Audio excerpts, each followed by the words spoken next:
I know I'm late, and I'm so sorry. I got lost in the interwebs of just I got lost in the Google searching of Erica Fronsby.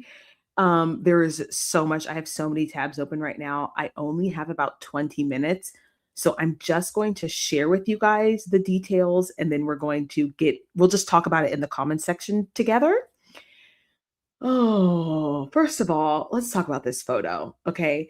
The reason why this I have this photo here is because this photo shoot was done with Erica's best friend, godly mentor, Tracy Martin, right? Godly Christian woman. Can you please tell me if godly Christian woman is like screaming off the page at this for you? Just tell me, is this screaming off the page like, I have a biblical mother or a spiritual mother who is guiding me in the right direction? Just tell me, does this jump off the page at you as like biblical, Christian, meek? It's not giving Delilah, it's not giving Ruth, okay? It's giving Eve after she sinned. You know what I mean? So, let me show you what the full page looks like here, because this popped up in my, like, I was just digging and digging and digging, and I was like, okay, I gotta this popped up and I was like, oh my gosh, we gotta talk to people about this. Okay, so let me get the right photo up for you guys. You guys can see what this is. So this is a photo shoot that she did, Rebirth Handbags and Accessories by Tracy Martin. If the name Tracy Martin feels familiar to you, that's because Tracy Martin apparently had a conversation with Candace Owens for an hour and then went on Graham Allen's show. We did a review together, and told Graham Allen that she's Erica's best friend and she's known Erica her whole life, and she had done fashion. So yes, these accessories were provided by Tracy Martin. Now, if I were Tracy Martin, I was a Christian woman, I probably would have said to my mentee, my spiritual daughter, I probably would have said, choose a different outfit. I don't want to be associated with this kind of outfit. Okay, you guys give me 1 second.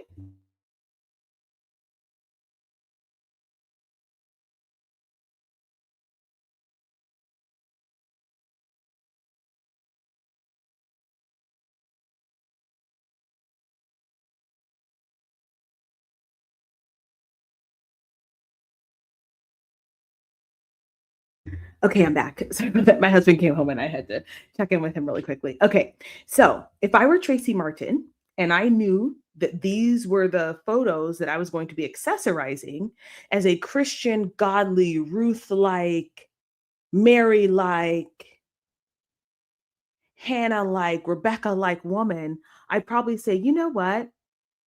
Choose a different outfit for me. So I just wanted to show you guys this, because this is part of her life. Now, there are a couple of interesting things in this photo, and I don't know if Candace Owens has already seen these photos, so I wanted to I'll show them to you. So, but here's the second thing I wanted to show you on this page. So I'm going to read this article. And this is I've never heard her tell this story. So it strikes me as untrue. Okay, this story that she strikes me as untrue. Throughout my life, I've always been told you're not good enough, or no, you can't do that. I thought you had like the most amazing, loving, confident mother. So who was telling you that you're not good enough or that you can't do this? It screams lie to me. I'll never forget the first time I heard those words. I was 6 years old. It wasn't until I was 14 when my basketball coach at the time pulled me aside one day after practice and said, Erica, I believe in you. And every time you walk out on the court, I want you to go out there and show them something they've never seen before. Okay. To me, that was my rebirth moment. It was an internal awakening and transition into allowing myself to let go of the negativity and jealousy that surrounded me and instead embrace my calling to be who I was meant to be. Was that your mother's jealousy and negativity? Like whose? Whose? Because according to Erika Kirk, she was a tomboy with a bowl cut and just wanted to play basketball all day. And that was like her jam. And ironically, I can actually relate to that. So nobody was telling me I wasn't good enough. I was a stellar basketball player. I mean, she played D2 basketball. It's not like it was like some weak sauce university. Like she actually was able to play. So I it just strikes me that she's lying. Yes, cover up is exactly what I would say. I'm like, this doesn't scream like something that my spiritual mother would be like, yeah, this is so appropriate. I love it. Right? Okay. Then she says, every day I wear my rebirth bag. I walk with my head held high, knowing that to some it might just be a purse, but to me it's a silent reminder of my past struggles, battles, and obstacles that I've overcome that have molded me into the person that I am today. My hope is that when others see rebirth, my rebirth bag, that they recognize someone's journey of renewal, blah, blah, blah, blah, blah. But this is the photo that I wanted to make sure that Candace Owen saw. So obviously we see here Lori Fronsby. I want to know who all these other people are. And in fact, I am going to screenshot this and reverse engineer this. Reverse whatever it's called. You know, you guys know, reverse search this photo. So that is the photo that struck my attention. I was like, I need to know who these people are. Is that her more far and her far far and her more and her far far? Is that who that is? Okay. So next photo that I wanted to show you. I told you guys we're going to do a cursory. We're just going to go through very, very quickly. The next photo that I wanted to show you, actually, it's not a photo. It is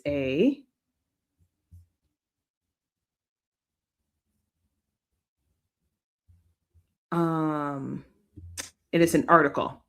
So let me pull this up for you guys. This is article number 2.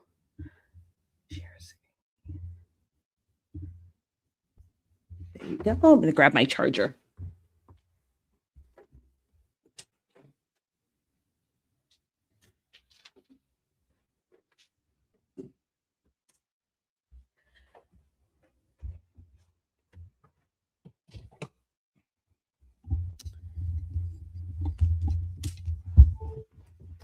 Okay, and so the reason why I wanted to show you guys this is because this is the page that they put up prior to this is a profile.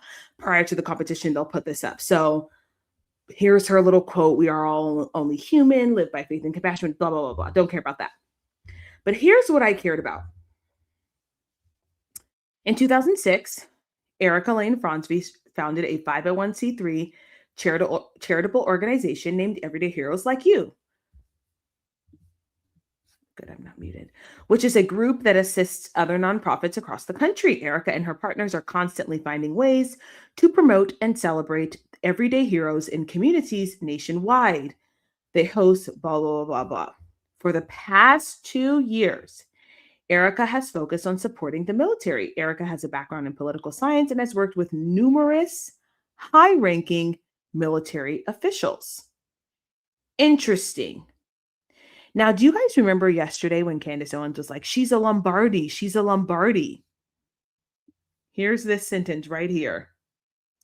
She looks forward to opening the 3rd Johnny's Locker this summer at the Georgetown Lombardi Comprehensive Cancer Center.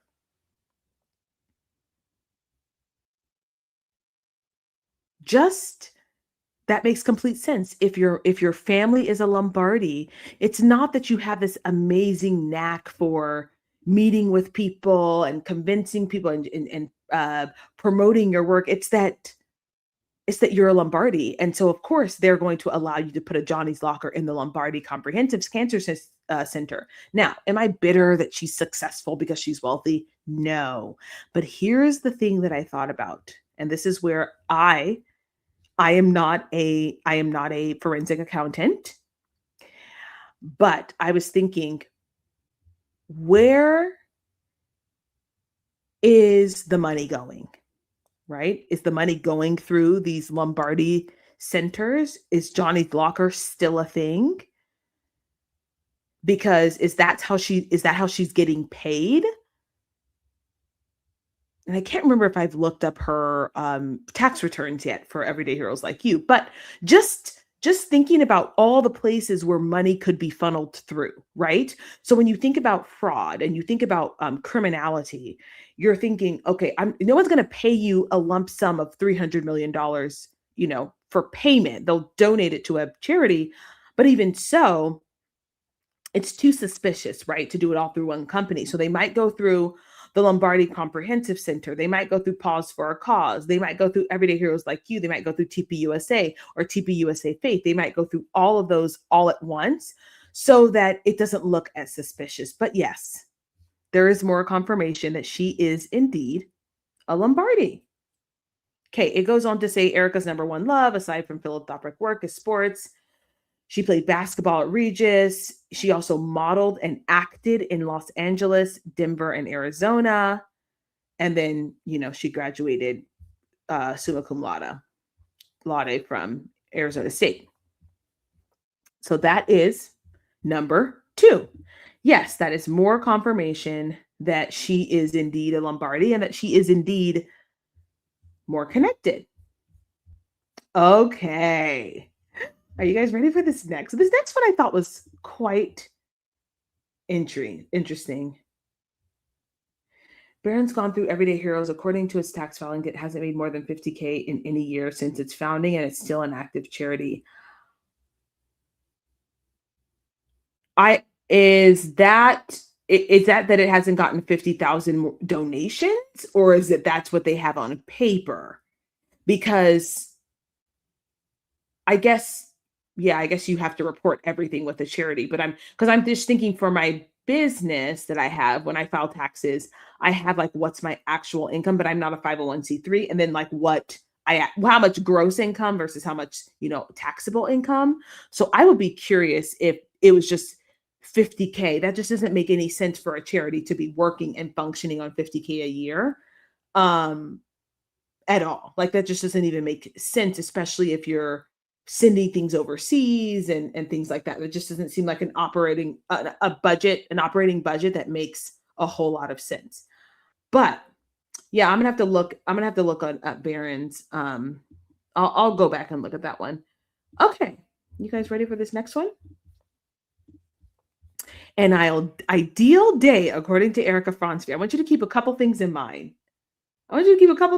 Number 1, more, far. Single parent. Okay. Here we go. I've come to truly realize if you want to make God laugh, tell him your future plan. So this page has a ton of articles actually for Erika Kirk. So if you ever get bored, go through here. She says, being a modern day nomad and a Jane of all trades, my agenda ranges from scheduling events through my nonprofit, Everyday Heroes Like You, to hopping on a plane and riding the Southwest bus to Los Angeles for a photo shoot or a hosting gig. My life is unpredictable, blah, blah, blah, blah. So here's where she starts what her day is like. Okay. Remember, Morfar Marmar and single mother. 7 a.m. After hitting whatever button I could find on my cell phone to snooze the alarm for the 3rd time, I get up, have a massive breakfast, and read my daily devotional before going to work out and shoot around at the gym. 9 a.m. Once I'm showered and ready for the day, I plow through emails that have come through for castings, upcoming auditions, nonprofit work, and confirm my schedule/meetings for the day. 10 a.m. Go to the studio to shoot some quick daily hosting segments for political and entertainment news. 11:45 a.m. Overview meeting for everyday heroes like you board members to discuss and finalize our plans of opening our third Johnny's Locker. Also going through checklist items for our annual Romanian Angels project in December and pause for a cause event in February. 12:15 p.m. Conference call with the casting directors I work with to hear the latest updates and see where we are on current talent and contestant lineups for upcoming reality TV shows. You guys, I can't find anywhere where she was a casting director. And I want to find it because she was casting for reality TV shows. And if I'm not mistaken, Andrew Colvette was kind of in that same arena. And it makes me nervous that they were working together already. How does she make a nonprofit work for less than 50K a year? That's what I'm saying. That like operating budget, you cannot have an operating budget of 50K. Yeah, her business all those LLCs makes no sense. Okay. 12:30, have a quick catch-up lunch with my amazing mom in between her crazy day of meetings and conference calls to go over our list and event details for our upcoming private events in the Valley. What private events were Erika and Lori hosting? That's on your notes section.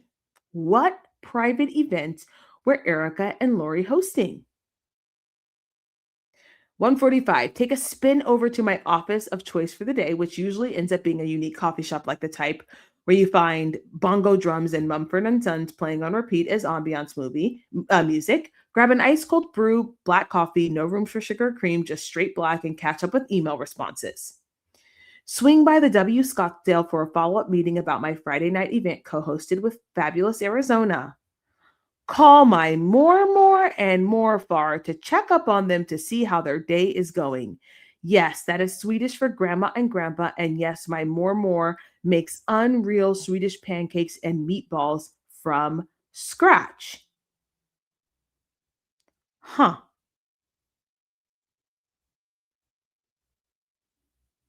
Go live on Independent Talk Radio discussing everything from sports politic and the former pageant life of being Miss Arizona USA 2012. Why am I missing? Did I miss it where she talks about her dad? Oh.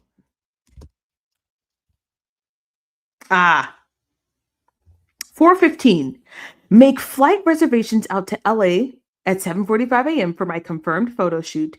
Then head over to the shooting range for some target practice with my dad and talk about his emergency preparedness bug out bags that just recently hit the market. I thought you were raised by a single mom. Yeah.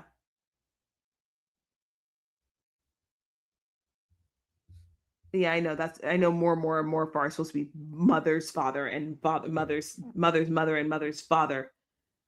I was like, huh, it's interesting that she chose that to emphasize in her day, instead of just saying my grandparents.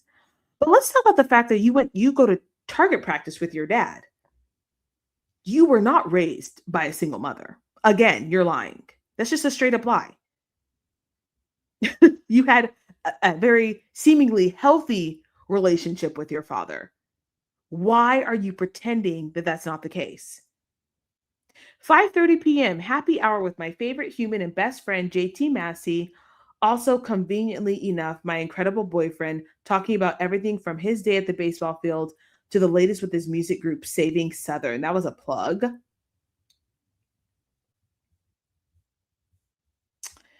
If I can get my brain to turn off, it's bedtime. JT and I have a nightly prayer tradition where we take turns leading bedtime prayer. Tonight's my night. Once we get off the phone, I set my alarm and get some rest for another unpredictable day tomorrow. So, yet more evidence that no, she is not a single child. And there she is calling her more and for and more far. Yet again, grandparents. So it's not like it was a mistake. It wasn't like a one-time thing. This is how she regularly relates to them. And I do not have the date on this for some reason. I'm able to see the date on this one. So that's very interesting. I can't find the date on this page. Okay. Let me see what you guys are saying in the comment section below. Yeah, I don't know what Swedish people look like per se, so I can't tell if her mom is Swedish or not. But what I will say is that family history is not, it doesn't seem real. Okay. Here is the last thing that I'm going to share on Erika Kirk. This is by no means the end of my comprehensive search. I'm willing to read through the articles and read through her stuff. So I just wanted to do this today because I'm here. So let me show you guys this last one. Yet again, more lies. I believe that she okay. Erika Kirk said that she literally competed twice, right? So she said in pageant, she said that she did 1 year, she got runner up, and then she went again and she won Miss Arizona. Okay. Are you ready for the truth?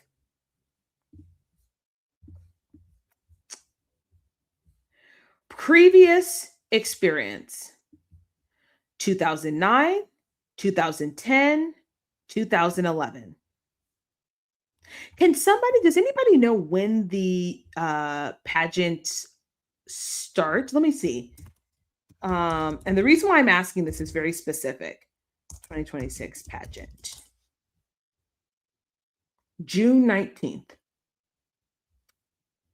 Okay. Do you guys remember how she said that she was away for 6-7 months or whatever, took a year off? Yeah, she was competing in pageants. That's what she was doing. Because this is 2009. So she was third runner-up, Miss Colorado. Then she was fourth runner-up, Miss Colorado. And then she was first runner-up in Arizona. So she competed for 2 years in Colorado. Isn't that fascinating? I'm trying to get my head on straight about her timeline. She went to Regis for 2 years, took a year off, and then went to no 2 years at Regis, 1 year at Loyola, took a year off, and then finished up at Arizona State. So she was in Colorado competing every once in a while. I mean, for all intents and purposes, in June in 2010. So 2 things here. Number 1, her timelines I'm confused about what's going on with her timeline. But number 1, that's the confusion. Number 2, you keep lying about how many times you've competed. Now we've already seen that she competed in pageants when she was a teen. But she has also lied about the fact that she said, I only competed 1 year and then I got my title. And that was in 2012. But that's a lie. So it wasn't even like she took a break, really. She won Miss Teen, maybe took a break to play basketball, but then got right back into pageants. Lying liar who lies. They are Scandinavian. She claims that she is Syrian Lebanese, but they are usually dark-haired and dark eyes. Yeah, that's the other thing is, but I think Syrian Lebanese can have blonde hair.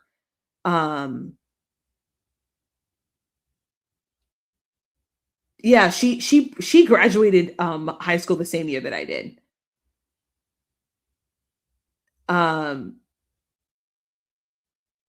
No, Erika Kirk and I are the same age. So she graduated in 2006.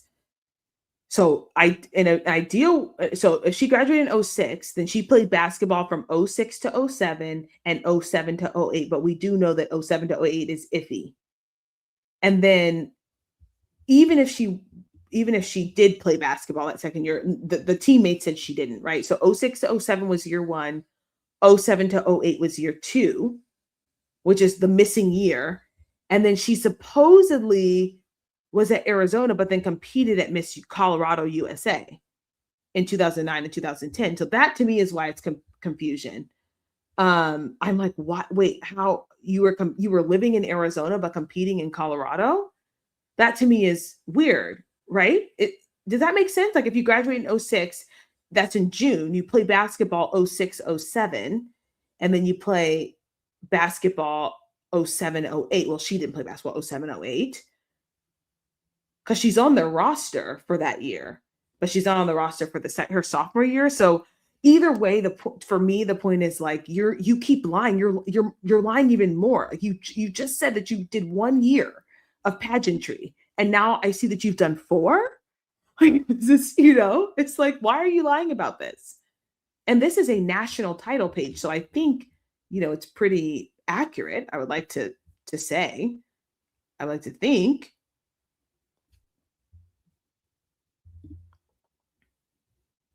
Oh, that's not a real accurate. Okay.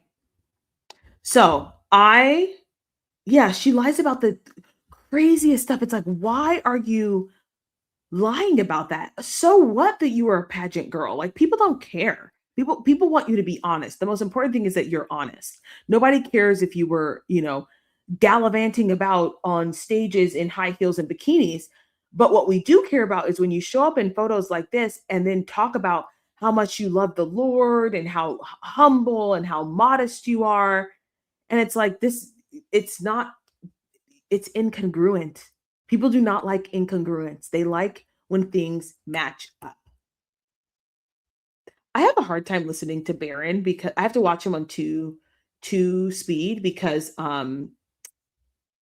he like takes a long time to get to his points and it bothers me. And I know he does like a setup and all that stuff, but it does bother me that it takes him so long to this point. But I will watch his timeline because I'm now interested in that gap year, knowing that she competed in 2009 and 2010 in Colorado, because that to me is like a little interesting piece. But I think JT Massey was there too, if I'm not mistaken. I don't know where he was playing, but I thought that. Maybe I could be completely wrong. I could have just completely made that up, but I thought he was playing in there. So anyway, there's your daily dose of Lying Liar Who Lies. I've got to run, and I will probably do an episode. Charlie, okay. I don't know if he knew she was lying. I just don't know. I don't know. There's no way to tell. There's no way to tell. Especially if you're like traveling all day. If you're traveling all day, it's like or all week, you don't know the person that you're married to. Like they can pretend like they do, but you don't know the person that you're married to that well. So I don't know if he ever figured it out. I mean, somebody could have tipped him off, AKA Candace Owens. Somebody could have tipped him off, but I don't know. It's hard for me, it's hard to make sense of whether or not he actually knew that.